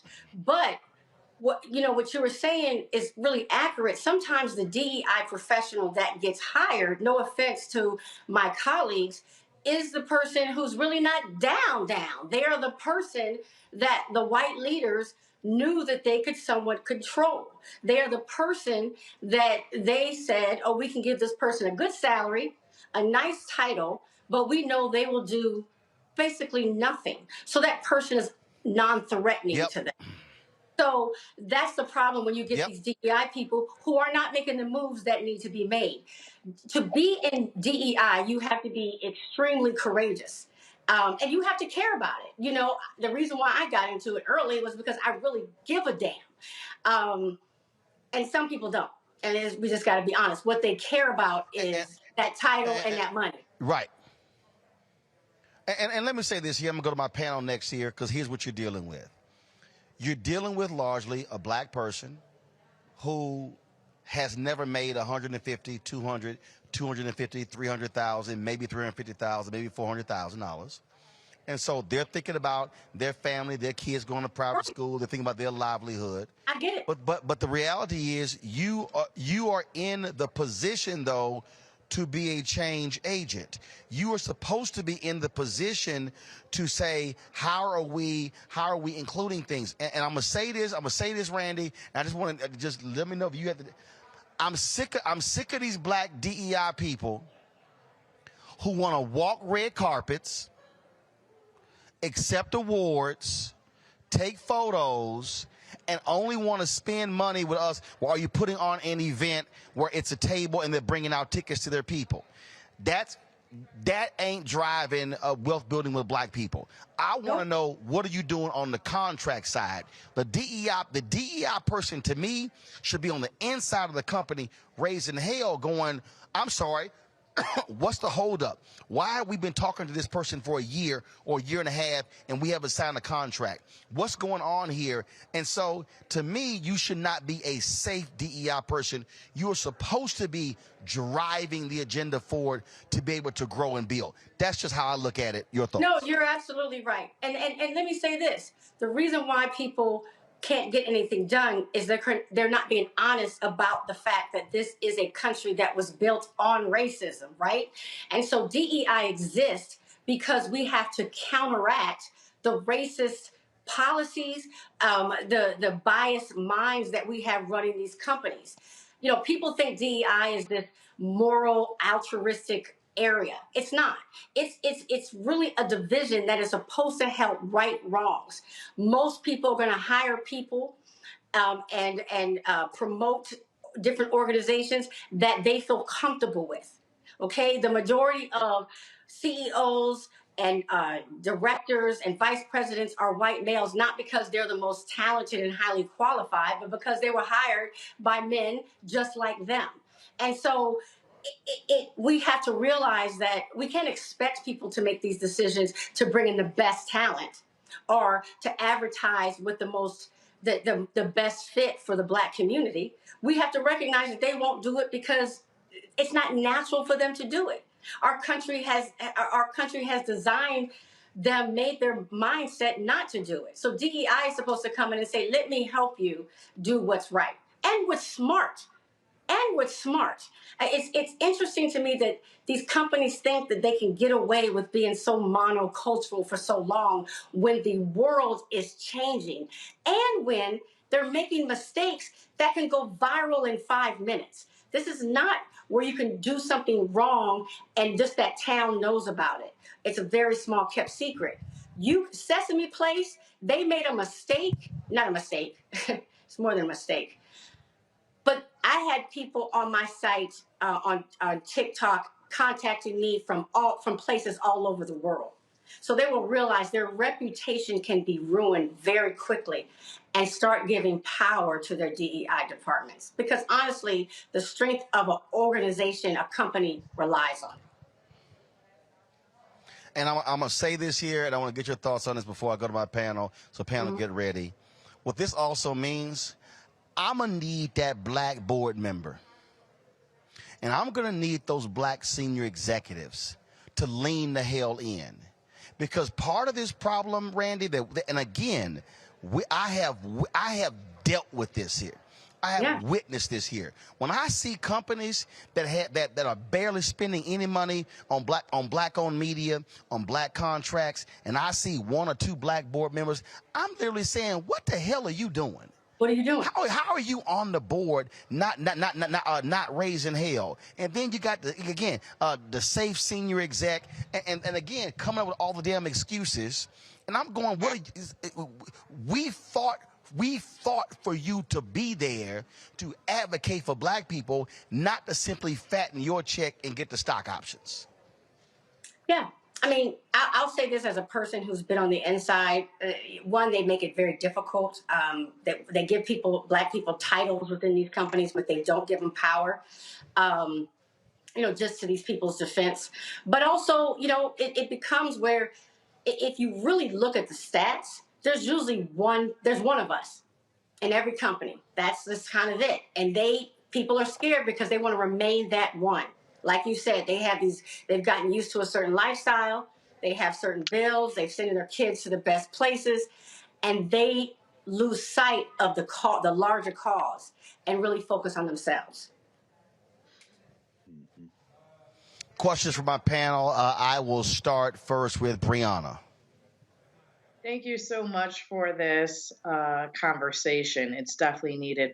My most pressing questions, because I have a lot, but the most pressing one is, if you feel that you're in a place that has the title, but you do not have the power to execute on what you think the title is, how do you suggest someone going about that? Should they quit? Is there different mechanisms that you encourage for one to take? What is your guidance in regards to that? I would absolutely suggest that they write a document why it's important that this person report to the CEO, have a budget, and in that document they would show how some companies are doing it well, but really the ramifications if the DEI person is not given a level of power in the company, and present it to the president, whoever the highest person is, have a meeting with them. But I'm saying put that in writing. Put that absolutely in writing and state your cause. I find that there is a pressure now. I think CEOs are recognizing, even though they don't want to, and even though that unfortunately, because it's not a problem for them, they're not acting quickly. You have to show how not empowering DEI and its efforts is a problem for them. Show the lawsuits. Show what social media is saying. Show what's happened to your competition. And so you're saying, you may think that this doesn't affect you, but it does. So I would apply the pressure and go straight to the CEO directly. Absolutely. Erica. Hi, Randy. First, I want to say, love the look, and that photo behind you is absolutely stunning. My question, I love it. I love it. That's Tutu. Tutu? I named him Tutu. I don't know his real name, but I've named him Tutu. Tutu. I love it. I love it. Tutu. Well, Tutu is absolutely stunning. My question for you would be, when I think about diversity, equity, and inclusion, of course, race comes up, but because I am a person that now has a disability, that is something that definitely resonates with me foundationally. So I would like to know, within DE&I, what have you seen executed around shining light, highlighting, ensuring that there is diversity, equity, and inclusivity for people that have disabilities? I've really seen a lot done when it comes to technology and ensuring that technology software companies are creating products that can be used with any level of ableness, that I find just quite interesting. Of course, most of the time, anywhere you go should make it where anyone can access that area. That has not happened as quickly as it should, but there's been a lot of attention given to that. A lot of lawsuits that have come up because of that. So I have seen changes more actually quickly in that area than other areas. But yeah, it's absolutely important. When I tell people I talk about DE&I from the perspective of a Black person, because that's who I am and that's what I most relate to, and that's my pain center. But of course, DE&I is about ensuring that everybody has a place and feels comfortable. At first everyone went to, let's just hire a bunch of people, but they never considered how these people would feel and how they would be treated once they became hired. Just even now, every statistic shows that even once people from underrepresented groups are hired, we're not getting to the higher ranks. Thank you. Greg Carr. Thank you, Roland, and thank you for inviting our sister here, Sister Randy. Thank you as well, and I echo what Erica said, that and the fact about that picture, and the fact that you named it Tutu. Among the Yoruba people, they would say Itutu. Itutu means cool or coolness, and one of those colors in coolness is blue. So it just works right. You got everything in the same vibe right there. The cool.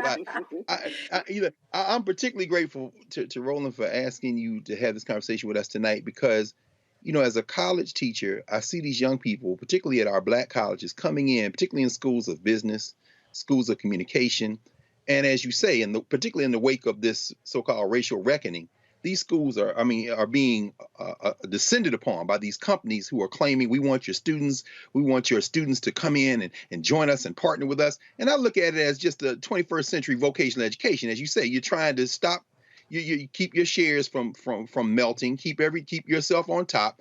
But do you have any words of wisdom or kind of insights to share with the deans of these schools of business, schools of communication, who are marketing this as a boon moment, particularly at HBCUs? But I'm not so sure about that. I'm thinking, what should we be telling our students who are coming into these spaces, as if now this is the moment when their big break is coming, as these companies come in and in the name of DE&I are saying they're going to get these young people in this pipeline?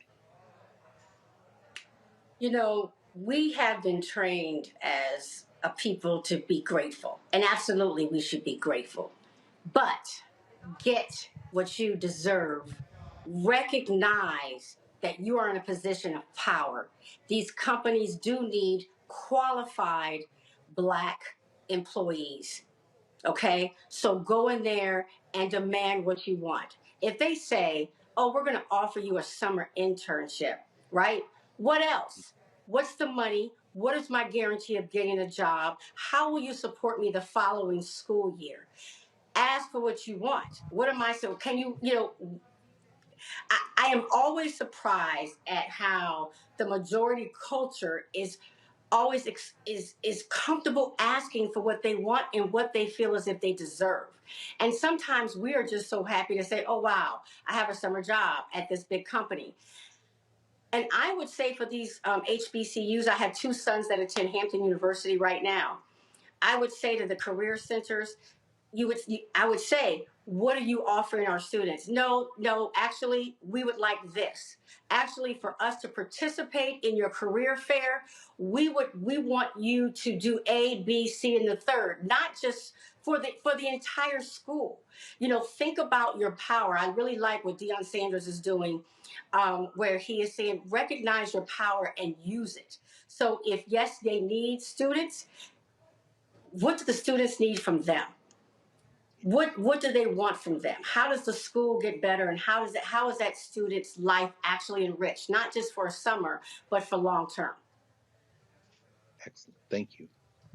Well, I'll say this, Randy, a final point. If it's one thing that also drives me crazy, I am sick of these fake diversity listings that awards top company and these CEOs, they strive to get the award, but then you look and go, well, what the hell did y'all actually do? Sometimes I wonder what's the criteria, and I'll be honest.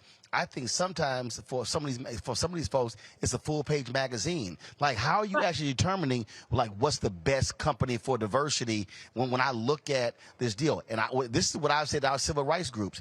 They should establish a race index. It should be, absolutely, we're going to grade you on board members, on senior execs, on junior execs, because I want to know who's in line to be the CEO. We're going to grade you on contracts. We're going to grade you on Black-owned media. We're going to grade you. Are you using Black transportation companies, Black catering companies, Black audiovisual companies, Black photographers? Are you those vendors? To me, you do that, but as long as we as Black people keep handing these people awards, saying, oh, how Miss So-and-so, how great you are, and Mr. So-and-so, how great you are, because they gave somebody $10,000 for some damn table at a luncheon, that ain't helping Black people.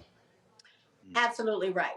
DE&I has become a PR move. Like I've said, it has become that. And people, if someone's willing to take those dollars and take that position, if they can be bought, it's going to work. And we have to, not allow it. It really is up to us. We really can demand so much more. And let me just say this. That's what it is. I was just going to say to the students, and also to people who work in companies like Glassdoor, there are people who are keeping track of how underrepresented groups are treated. Ensure, instead of just going home and complaining to your friends or your spouse about how so-and-so doesn't treat you right, or how you have not gotten a raise, Go to Glassdoor, put the ratings on there, like use your power, because I'm telling you, they care about how they're perceived. And so when you are trying to get leverage in the business world, you have to conduct in a language that they understand. That's it. Simple as that. Randy, we certainly appreciate you joining us. Hopefully some folks learn something from this, and I really hope a lot of these companies would pay attention, because I just think too many of them, DEI is just completely BS in what they're doing. I agree, but I think it's going to change. You know, just like people are posting videos like what happened at Sesame Place, we're not allowing it anymore. All right. We appreciate it. Thanks a lot. Thanks All right, folks, that is it for us today. Let me thank you very much. Let me thank Breonna. Let me thank Greg. Let me thank Erica as well. I've got to go get ready. I'm hosting the screening of the Ben Crump Netflix documentary, and there's going to be a Q&A. We're going to carry that Q&A live right here on Roland Martin Unfiltered. He's also going to be talking about the Breonna Taylor decision by the Department of Justice today. We'll have that as well. And so we are here at the National Association of Black Journalists, National Association of Hispanic Journalists Joint Convention here in Las Vegas. And so a lot of things happening here that we're going to be covering as well. So we appreciate all of you for tuning in. Don't forget to support us in what we do. Download the Black Star Network app. We're available everywhere: Apple phone, Android phone, Apple TV, Android TV, Roku, Amazon Fire TV, Xbox One, Samsung Smart TV. And of course, you can also support us with your resources. Folks, that is hugely important. I can't tell you what it means when you are contributing to us, which allows for us to cover the news, to cover the stories, for us to be able to hit the road. We're going to be hitting the road real soon. We got elections coming up. And so you can send a check or money order to P.O. Box 57196, Washington, D.C. 20037-0196. Cash App is $RM Unfiltered. PayPal is R Martin Unfiltered. Venmo is RM Unfiltered. Zelle is Roland at RolandSMartin.com. Let me thank Colette, Angela Brown. Let me thank Alicia Lindsay. Let me thank, let's see here, Robert Shade. Let me thank, give me a second, folks. I'm going through some names right here. Again, I said Alicia Lindsay. Let me thank, let's see here. I'm looking at who gave during the show. And so all of these names are coming up. Let me thank, let's see, who is this on Zelle? Karen Simpson. Let me thank Karen Simpson for supporting us as well. And I'll have more names for you tomorrow. Well, first of all, Cordell, thanks a bunch as well. So, folks, that is it.